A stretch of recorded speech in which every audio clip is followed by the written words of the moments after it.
At 6 a.m. in Islamabad, Vice President J.D. Vance confirmed what the world feared. After 21 hours, U.S.-Iran talks had collapsed. This meeting represented the highest level of direct contact between Washington and Tehran since 1979, taking place on strictly neutral ground. The urgency centers on the Strait of Hormuz, the 21-mile waterway highlighted here in red. Iran has functionally blocked this passage, creating a chokehold on the global economy. When cargo stops flowing through that gap, the fallout is instant.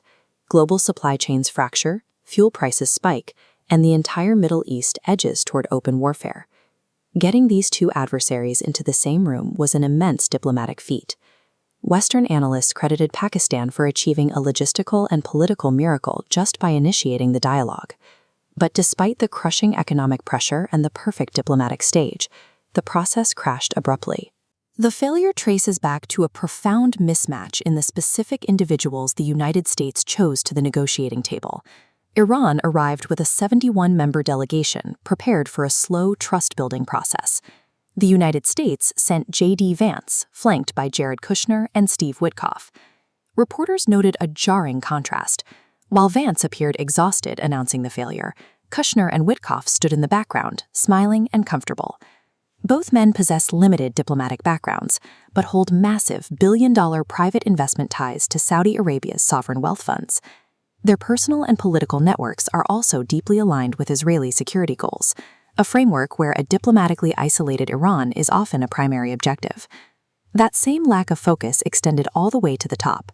While these 21-hour negotiations were collapsing in Islamabad, the U.S. president was back home, sitting ringside at a UFC boxing match. The presence of individuals with such deep financial ties to regional rivals influenced the delegation's approach, making a breakthrough far less likely than if seasoned diplomats had led the room. The U.S. final and best offer involved unfreezing $7 billion in Iranian assets, but only if Iran surrendered its entire stockpile of nuclear material. It was delivered as an inflexible take-it-or-leave-it ultimatum, leaving zero room for the incremental compromise usually required in high-level diplomacy.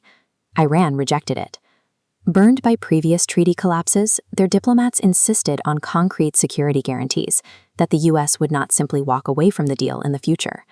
The demand for nuclear surrender sat atop a much more immediate concern, the reopening of the Strait of Hormuz. Washington sought a return to pre-war shipping conditions, but Iran recognized the blockade as their strongest economic lever, refusing to release it without those binding guarantees. Outside the room, ongoing Israeli military strikes and aggressive rhetoric from Prime Minister Netanyahu further undercut the possibility of building trust. By prioritizing unilateral demands over Iran's security concerns, the U.S. delegation ensured a complete deadlock. This failure in Islamabad is a direct threat to your wallet. As long as the Strait of Hormuz remains blocked, the global economy faces locked-in inflation and disrupted supply chains. We are looking at sustained high fuel prices, rationing of agricultural fertilizers, and the scarcity of everyday goods imported from the Gulf. And the military reality is escalating. Following the collapse of the talks, reports indicate Israel is ordering its military to prepare for renewed hostilities, including potential carpet bombing campaigns inside Iran.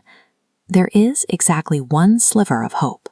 Pakistan proved the diplomatic door can be opened, successfully mediating the initial framework to get both adversaries to the table.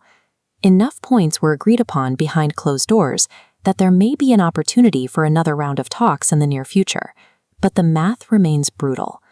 Until the U.S. replaces conflicted amateurs with seasoned diplomats and offers realistic guarantees instead of rigid ultimatums, the global economy and world peace will remain held hostage by the threat of war.